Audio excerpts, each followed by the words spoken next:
Have you been in an accident that wasn't your fault? Feeling overwhelmed and unsure what to do next? Look no further. The personal injury attorneys at Phillips Law Firm are here to help. Phillips Law Firm understands that accidents can turn your life upside down. That's why they're dedicated to fighting for the compensation you deserve and to making the process as stress-free as possible. Don't wait any longer. Call now, 1-800-JUSTICE, or visit justiceforyou.com. Life comes with a lot of decisions, and it can be hard to know the right path sometimes. A therapist can help you map out what you really want, so you trust yourself to make great choices and feel excited about the future. BetterHelp offers convenient professional online therapy on your schedule, however you want it, by phone, chat, or video call. Let therapy be your map with BetterHelp. Visit BetterHelp.com/positive today to get 10% off your first month. That's BetterHelp, HELP.com/positive. Let's start rolling. Oh, I'm already rolling, man. Say put this before the beginning. Then we'll do the intro. Okay, I'm down with that. Just the Mike and Steve podcast here. Yeah. Hello, ladies and gentlemen. Put my official headphones on. You understand that your headphones squeal every time that you run them by that microphone, right? They do. I know. I turn my headphones up very, very loud. Not everyone does. It's what I do. The reason I'm talking to you now, we were going to start this podcast. Well, Miles Montgomery, and I'm going to quote, looked at me and said, I have to poop. So we're now waiting on Miles. Oh, fantastic. You can start the stopwatch, see how long it takes. All right, we'll just start the stopwatch. Okay. There we go. I feel like, man, if you're comfortable and you really need to go, it's short business. Yeah. You know what? Yeah, you're right. I've had times here at the studio where I've been in the need, as it were, and I've been able to make it. We have actually impeccably timed breaks that are just a little over 7 minutes long, and I have managed to, on days where I'm working by myself, I do have plenty of help here at the studio. I have managed on multiple occasions to meet that 7 minute requirement. But look. Most people, when they poop, you just poop. It is what it is. The weird thing, not just radio, I'm sure it's all broadcast, but you have these hard times you go to break. Absolutely. Right? And you definitively have a hard time when you get back. You need to be back before it's done. That's right. It always stuns me how well I can taper my business to the time I have. Like, all right, it's a Jimi Hendrix song. You got 2.5 minutes, right? But I got time for a strafing. But there's a difference in how we look at things. This is true. So, Jimi Hendrix song 2.5 minutes, and you know you have to go. You can get it done in 2.5 minutes. You bet. Sometimes you see like Metallica's one. I got 7 minutes, good time, but you still get nervous. I've actually gone so far as to actually set this timer. You know, I got a stopwatch here because this podcast is actually timed as well. We make sure that we meet a certain time requirement. Right. On but this you start a stopwatch when you poop. I do. Especially when I'm all by myself, dude. Okay, because here's the thing. By myself. Here's the thing. 3 minutes, oh God. Miles or you can miss a time, okay? We have a 7 minute commercial shouldn't. break. You guys go on down to smoke. We do a song afterwards. So you guys actually have about a 10 stop the timer. He's done. 10 to 12 minute buffer there, right? Okay, Yeah. so you guys got plenty of time. Me, I have to be in that studio and I have to make that break at 7 minutes. Hey man, I'm just If saying. I miss that, people are pissed, dude, And because they here's the hear thing. you're coming back to the Men's Room Radio Network, and then it goes right into Under the Bridge by Red Hot Chili Peppers, and then people are pissed because they didn't hear Miles say that, you know, we're playing the game known as Big Dummy, and give us a call. You're listening to the Men's Room Radio Network. See, that's the thing, man. And Mike, and I mean this honestly. Honestly, it does not matter the job you have. Whatever it is you do for a living, there are absolute ramifications for everything you do. 100%. There are expectations for what it is you do. But I learned early on in this gig, if you consistently suck, not on one thing, no, if you, and I mean honestly, if you consistently suck at, say, 4 things, all of those 4 things are taken off of your plate. My position in the world, I don't recommend this for anyone. You have to believe it the way I believe it because I believe this. I don't care. And there's some point where nothing that anyone says will make it better. That's one. And it's not like, hey, I know you're right. And I should do this. I should do that. I should be better at this. All these things, it ain't going to happen. Right? Mm-hmm. It ain't going to happen. I'm going to do my thing. But what I've recognized simply is this. You find your lane. And if you're good at the lane you're in, then they leave you alone. So the point being, if you're going to be haphazard on stuff, if you're going to be lackadaisical on another thing, be really good at the one thing you can do, and eventually your boss. Mike, you've been a witness to this. Yes. Our boss, he's called Sergeant Hair Club, often on the air. I have will come witnessed. in, and we'll do certain shows, and he listens, and he will come storming into the studio at the break. Yes. His general comment is, come on, man. How long have we been working together, right? And you've been there for that. 100%. And my response is always, well, ask yourself the same question. Look, you should not expect certain things of me. I don't expect them of you. I can't believe you still get mad about this. But that said, it's not because of lack of respect for the job. If I got to poop, I got to poop. I believe that was the gimmick from not last year, but the year before. But I believe that we have earned the right that if you have to poop, sometimes you're going to miss a few minutes. And in 15 years, I've missed maybe 90 seconds of the show total. Oh, my God. Yeah. I don't think that's bad, but we have no problem. I have zero guilt. That. Miles Montgomery is joining us. No Let the record be known that he has made a 2.5-minute poop. Yeah. It did poop. That was quick. Right. It was good. You got to Okay. do what So you got did to do. you guys already started the podcast? Well, kind of, sort of. Okay, well then what Not are we the talking intro. about? No, wait. We're gonna hit. Here we go. We're gonna, No. We're gonna make an official start. Hang on. No. Miles, we have to make an official start. It is not. You guys go. I'm just going to listen. Hold on. It's not an official start until we get started. You ready guys for that? go. Do Okay, it. hang on. Do it. All Do quiet. it. All quiet. Ready? 3, 2. Now, the greatest story never told with Miles and Thrill. Yes. Now, look, it's not this. Really? It's That's not late. enough time. No. Don't get upset. It's later than people think it is. So we came in, and you yelled down the hall, and I quoted this to you. I got to poop. No worries. And then we explained, like, hey, man, when you're on the real time, live time, right? Like, you have to be back at this time. People say that, but sometimes you got to poop. And in the course of doing this show for 15 years, we have all witnessed each other in these moments, okay? So there was a time where Ted got back to the studio like 4 minutes late. We knew what he was doing. What we appreciated is he came back. He was honest. He's like, I was pooping. He's told, I'm sorry.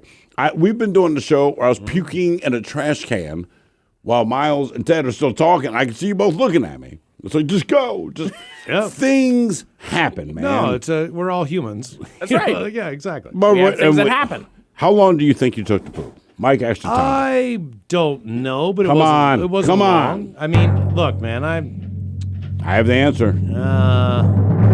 I'll say 4 minutes. 2.5 minutes. Okay, At least cool. from the Yeah. time that we And you know started the podcast. And what's weird about that transfers over into your regular life.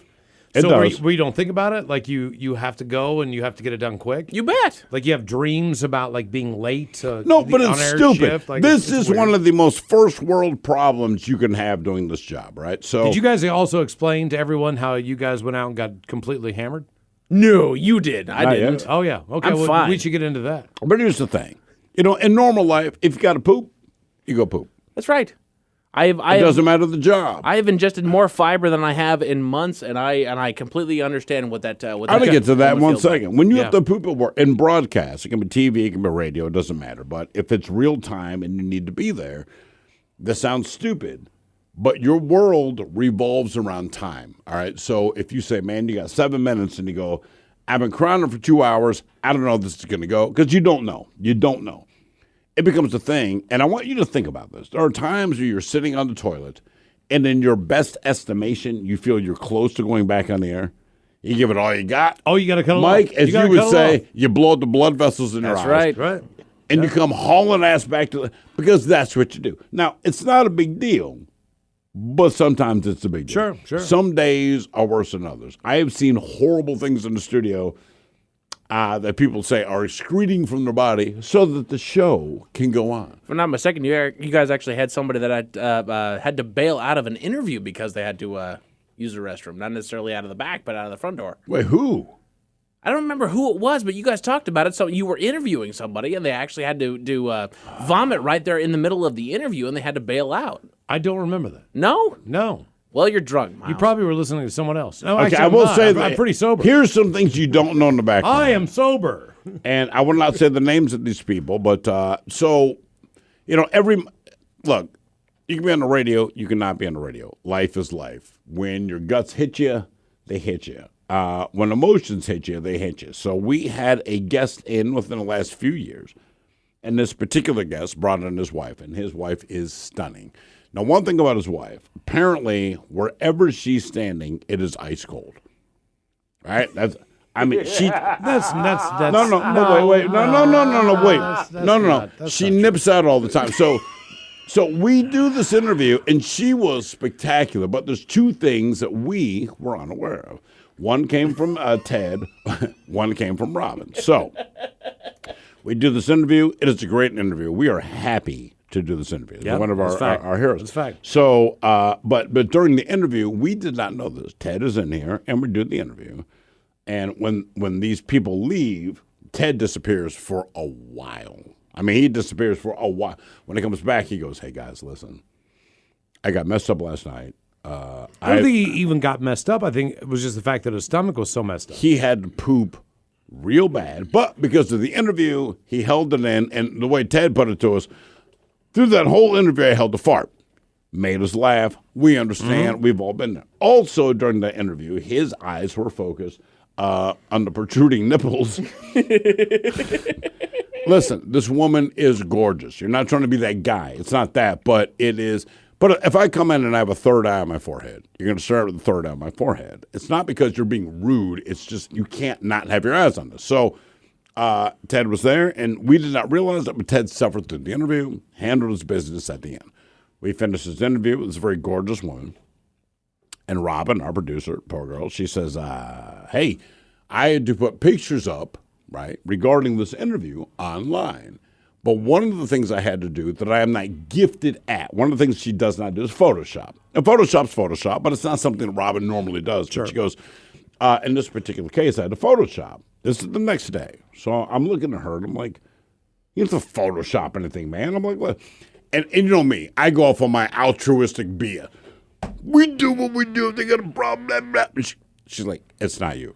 So she shows me the before and after pictures. Now, the before pictures, she goes, what do you notice? I said, you don't need to ask. Yeah. Can I ask you a question, Mike? You know where my eyes are at. And then she showed me the touched-up photo, and Robin's thing was just this. I'm going to touch this up, because if we don't, there's going to be years of people getting excited about this. It was. I thought that was a huge mistake. No. Really? No. Yes. No. It's a picture. Of course it's a picture. She's trying to save her dignity here. Based on the fact of revisionist history that something didn't happen? Yes. It's not revisionist history. Yes, it's it is. merely touching up. It is no different than a filter that people put up on Instagram. Okay, It is revisionist, but I support it. Mike, if you were to go to a place and take a picture with the woman who won the Topless Person of the Year, right? Okay. Would you put pasties on her in the end? On the picture? You know what? I wouldn't be opposed to the idea. Who are you showing? Look, Twitter, I'm going to say this. Facebook, Instagram. I'm going to say this. All right, so in the history of all of our time in radio, there are things that happen that might fall out of your control. If you go to YouTube, and I cannot guarantee this, but I found it, Rush Hour Bikini Contest Part 2. And I want you to understand something. No. Now we know your category. Early in my radio now we know career, your Pornhub category. there were people that spent a lot of money. Freaky crap are you into? There's people that spend a lot of money to be on the station I was at in Baltimore. Okay, so one thing we did was a live remote from their bar. One of the beauties of this live remote is none of my bosses were there. It's me, my partner. We're doing the show, and these guys, I will not say their nationality, but they were all about smoking the hashish. The emphasis on hash. They were not Pakistani or Afghani. Not the sheesh. No. Not all. So they brought out, no, listen. So we're doing the show. We're doing the show live, and they brought out this, I can't call it a bong. It's a hash. It's a hookah. It's a water pipe, right? No, it's a big brass or copper. Elaborate, man. Elaborate system, and it's got a system of tubes that come out, and typically you put fruit rinds in to hood whatever you're smoking because it brings the flavor. In other words, interesting. Yeah, you're so like burning hash, but you put the fruit on top, Yeah. so the smell is the fruit. Mike, the orange you gave me today, You take that peel and you'd hood whatever you're smoking on top of it. I like it. To kind of aromatically, make the tobacco. Well, that's the thing. Right. It's a very aromatic experience, and it's a social experience because there's multiple tubes coming off of what we would call the bong. They call it the pipe. So anyway, we are at this bar. We go to commercial break, and the owners of the bar, I'll put it this way. If you go to the guy's office, 2 things you saw on his desk were a dildo and a handgun. Not making this up. That's the kind of guy we're dealing with. Hey, man, you want to smoke? Hell yeah, I do. So I am pulling tubes off of this thing. My 2 bosses at the time, I don't realize they're even listening to the broadcast. But beyond listening, they show up at the event. So we're at a commercial break. And I've talked about one of them, Bob Phillips, right? He's an idiot. But he shows up with our other guy, Bill Pasha, who's outstanding. But they show up, they look at me, we're in a commercial break, and I am mid-tug. All right, so I'm like, and I look up, and this is where I quote Will Smith to play stupid, and it works. So they let me finish my break because I'm still speaking on here, and Bob Phillips walks up, and he goes, are you seriously pulling off of hookah here? I said, well, hey, man, the guy paid him the money. Yeah, he's like, you want to do a hookah? And if you ask me that question, the answer is yes. So you can't do that. Will Smith. I'm sorry, man. I didn't know that.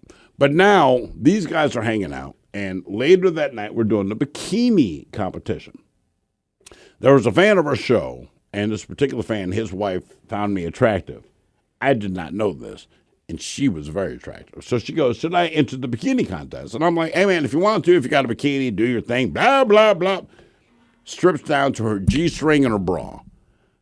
I still remember it. So she gets in this thing. She had a great ass, but she's doing her thing. So somehow this event that's supposed to just be a bikini contest now descends into a bunch of chicks getting naked, kissing each other. And it's the hottest thing I've ever been a part of. But I wasn't like a part of it, but you're watching it. Yep. But this wasn't supposed to happen. Now, this is what happened. So the sales staff there, sales staff in Baltimore, and they're different than here. 2 guys, specifically sales, they come running to me, and they go, oh, my God, this is getting out of control. My response is like, oh, yeah, it is. But they go, what do we do? I was like, you don't do anything. You don't do a damn thing. This is not us. This is not on us. I know how it reflects. I do not care. My hands are clean. I'm watching all of this. Mike, to this day, it's one of the best events I've ever done. It is one of the best events. So the videos out there are still trailing on YouTube. You won't see me in it, but man, you will see what I saw, and it was, I can't explain it. It was unbelievable. It turned into a porn. It went from bikini contest to porn. And I thought it was fantastic. Yeah, good times. Good times. Fantastic. There you go, episode 17 of The Greatest Story Never Told. We good on that? We got any emails? No, we'll read them next time. Oh, cool. Yeah, we're out of time. No, we should read those. Well, the hell with we'll that. read them No, next the time. hell with it. How much time we got? At least 4 minutes left. At least go. 4 minutes? All right. Well, so I'll segue into this. I'll just call this episode Topless.